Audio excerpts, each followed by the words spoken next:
বিসমিল্লাহির রহমানির রহিম। আসসালামু আলাইকুম এভরিওয়ান, চলে আসলাম ছোট্ট ভিডিও নিয়ে। তো আমি হচ্ছে যে আমার গাছে মানে আমার ছোটো ছোটো গাছে আমিনগুলো আসছে, তো এগুলো দেখালাম।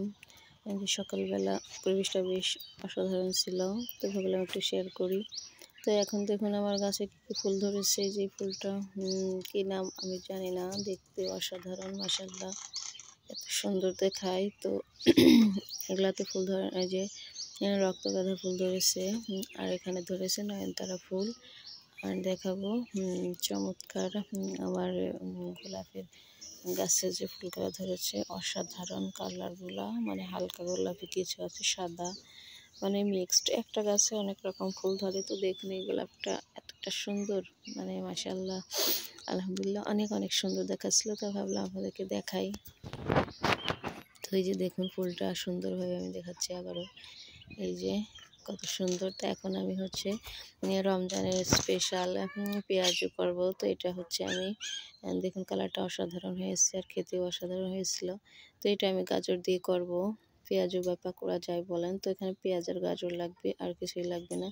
তো এই যে গাজরগুলো এভাবে কেটে নিয়েছি। তো এই পেঁয়াজের অনেক সময় আমাদের কাছে থাকে না, বা অনেক দামের কারণে আমরা পেঁয়াজ অল্প দিই। তো এখানে অল্প পেঁয়াজ কাঁচামরিচ কুচি করে নিয়েছি, আর গাজর দিয়ে এইভাবে যদি বানান তাহলে খেতে অসাধারণ হবে। আর গাজর তো এমনি আমাদের স্বাস্থ্যের জন্য অনেক উপকারী। তো এখানে আমি সামান্য পরিমাণে নিয়ে নিলাম হচ্ছে বেসন, আর মাত্র কয়েকটা উপকরণ দিয়ে এটা হয় বানানো যাবে। তো এখানে স্বাদ অনুযায়ী লবণ, হলুদ, আর একটু হচ্ছে মরিচের গুঁড়া দিয়ে দেব, আস্ত জিরা দিলাম।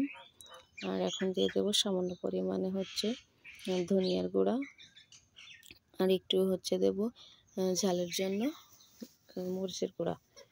তো আমি এখানে কাঁচামরিচের কুচি নিয়েছি, আর এটাও দিলাম। তো এখানে আমি একটুখানি পানি দিয়ে দিচ্ছি, দিয়ে এখন এটা ভালো করে চটকে মেখে নেব। তো ভিউয়ার্সের যদি প্রসেসটা ভালো লাগে তাহলে অবশ্যই রোজার মধ্যে ট্রাই করবেন। আর আমার এই পেঁয়াজ বানানোটা কেমন হয়েছে কমেন্টে অবশ্যই বলবেন। তো এই যে আমি এখন ভালো করে মেখে নিচ্ছি।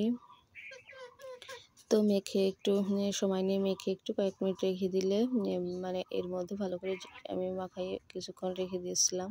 তো এখন আর একটু ভালো করে আলতো করে নেড়ে চেড়ে আমি এখন কড়াই দিয়ে দিলাম চুলার উপর। তো কড়াই দিয়ে আমি দিয়ে দেব সাদা তেল। তো সাদা তেল দিয়ে আমি হচ্ছে তেলটা একটু হালকা গরম করে নেব, অতিরিক্ত গরম করা যাবে না। তো গরম করে আমি সব ছোট ছোট পেঁয়াজু শেপ দিয়ে দিব। তো এখন হচ্ছে আমি এই যে দিয়ে দিচ্ছি। তো ভিউয়ার যারা আমার ভিডিওটি দেখছেন দয়া করে একটা লাইক দিয়ে ভিডিওটি দেখবেন, বারবার অনুরোধ করতেছি একটা লাইক দিয়ে ভিডিওটি দেখবেন। আর যদি নতুন বন্ধু হয়ে থাকেন তাহলে অবশ্যই চ্যানেলটা সাবস্ক্রাইব করে কমেন্টে একটা লেটার দিয়ে যাবেন। তো ভিউয়ার্স যদি ভালো লাগে তাহলে এভাবে ট্রাই করে দেখবেন, খেতে অসাধারণ হয়েছিল। আর রোজার মধ্যে গাজরের পেঁয়াজু হইলে স্বাস্থ্যের জন্য অনেকটা ভালো হবে। তো এই যে দেখুন পেঁয়াজগুলো আমি এপিট ওপিট ভালো করে ভেজে উঠিয়ে নিয়েছি, এখানে আরও কিছুটা দিয়ে দিলাম।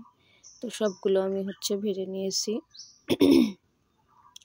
তো যারা এতক্ষণ পর্যন্ত ধৈর্য ধরে আমার ভিডিওটি দেখছেন তাদেরকে অসংখ্য ধন্যবাদ।